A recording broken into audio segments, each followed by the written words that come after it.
My name is Afonso Reis e Sousa. I'm the Chair of Council of Management of the National Secular Society. It is my great pleasure to moderate this final session on Islam in a secular democracy. I am acutely conscious that we are all that stands between you and a pre-dinner drink, but I can promise that we have a fantastic panel of speakers who will undoubtedly leave you wanting more. And at least two of them, I think, are joining us for dinner, so if you are coming to the gala dinner, you'll have a chance to speak to them there.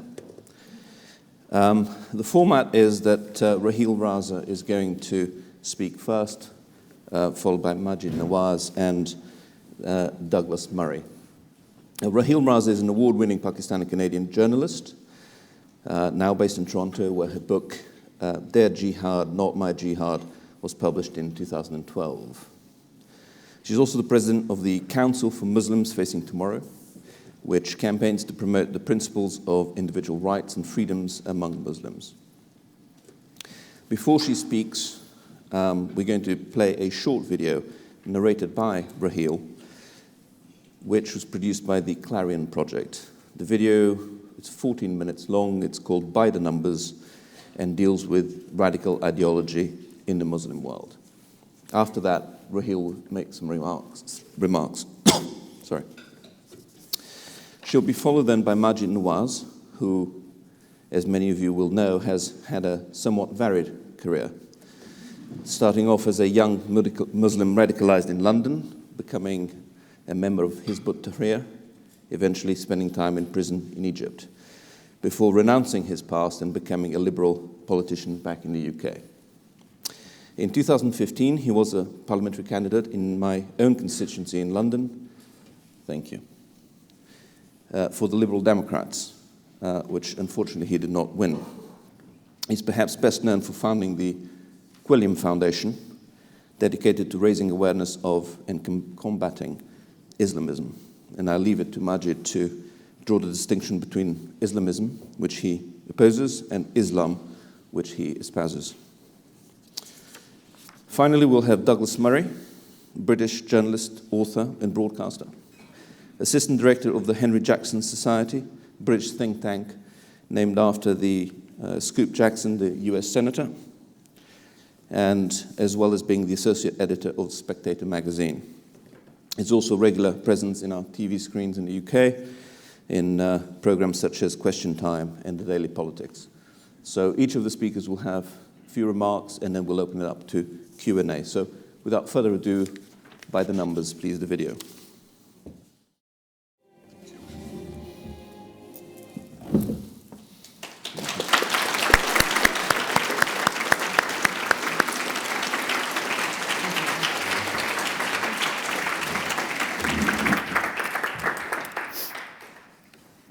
Good afternoon, everyone. I'm delighted to be here, especially because we are the last panel of the day, and usually people leave, so I'm very happy to see that most of you are still here.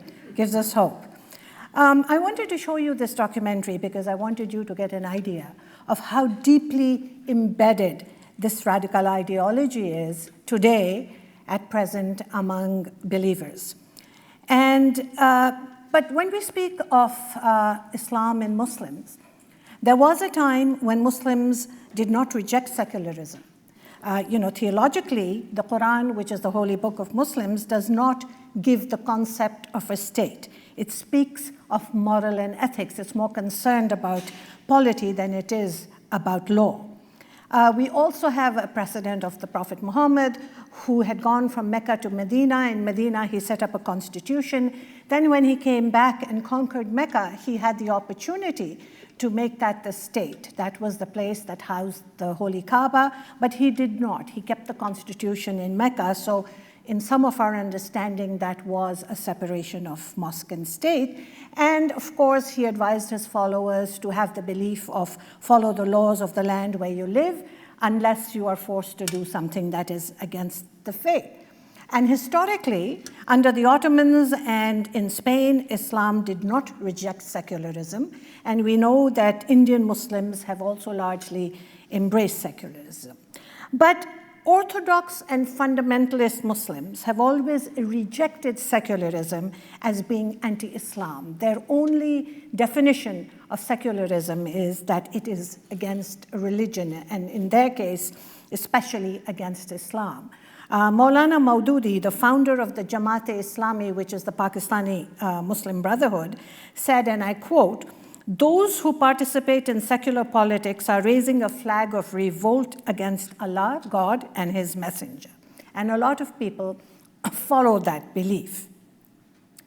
Today, there is great tension within the Muslim world in terms of secularism, because as you saw, there are a large percentage of Muslims who have been convinced that the only way they can exist is under Islamic law, although there are only 4 Muslim countries that actually have Sharia law, which are Iran, Saudi Arabia, Afghanistan, and Sudan.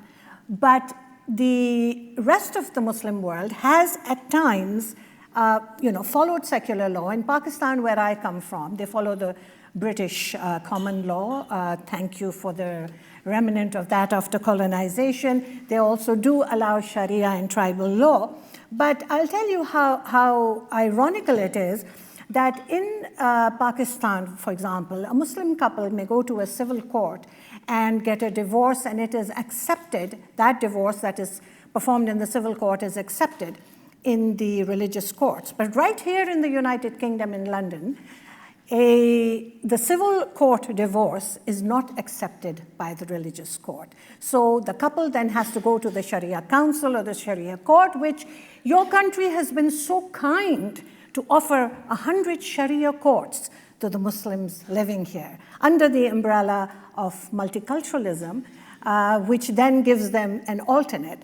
So, this goes back, of course, in time to where the lack of secularization began, where the rise of religious identity, the rise of religiosity began in the Muslim world. And it was in the late 1970s, while Ayatollah Khomeini was in exile in France, instead of reading about French philosophers, he was studying the mandate of the Muslim Brotherhood. And at the same time, the oil embargo had allowed Saudi Arabia to flex its muscles. So what we see today, in essence, is the result of a 30-year turf war between Saudi Arabia and the Sunnis on one hand and Iran on the other hand for supremacy and hegemony over the Muslim world. Now, to achieve this, both parties have channeled billions of petrodollars into their ideology abroad because they are insistent that every Muslim needs to follow this certain boxed path that they have created. And what is this ideology? This ideology is definitely not secular. It stems from 3 major sources. It either stems from the Muslim Brotherhood, or it stems from the Wahhabi Salafi ideology, or Khomeiniism. And neither one of them supports any kind of separation of mosque and state.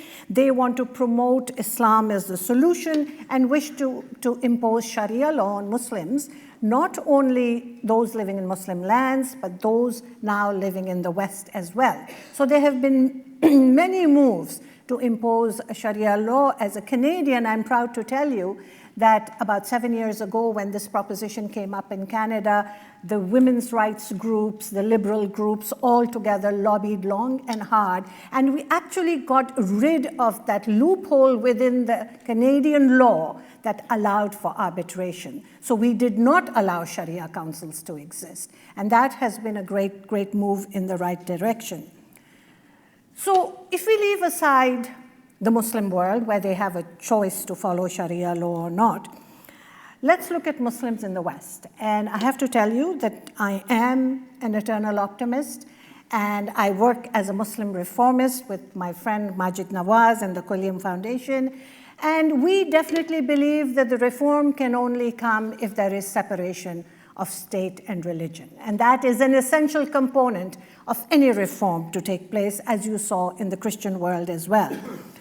I also believe that Muslims in the West might have adjusted to secularism had they not been given a choice to follow Islamic law.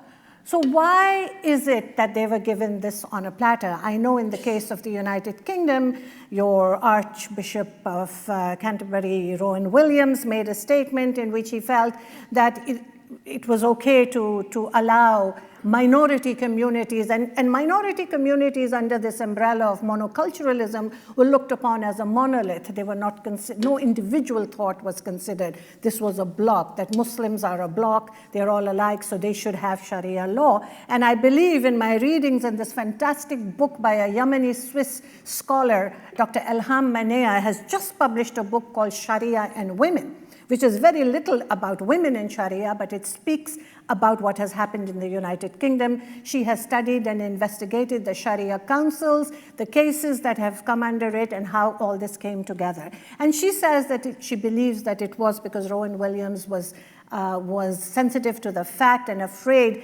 that the Christianity would be subsumed by secularism. So he felt that if this was offered to other minority communities, they may somehow be able to save Christianity. So what I'm trying to say here is that Western governments and governance play a huge role in whether Muslims integrate or not. This offer of a second set of laws, of a second set of legal rules should not even be offered. One law for all, I believe there is a movement here in the United Kingdom, which I support because I am a secular Muslim. And so we need to follow one law. And how hard is it for the government to say this to minorities, to immigrants coming in, that we have just one law and this is what you should follow? I mean, all Western countries are struggling with this, but it has to come not just from the grassroots level. It has to also come from the top down. I'm not going to take up too much more of your time because you have a document on your tables about the reform movement and what my organization does, and we partner with anyone who follows the same mandate as we do. We believe the reform, the seeds have been sown, but it can only happen once we get the essential separation of religion and state. Thank you so much.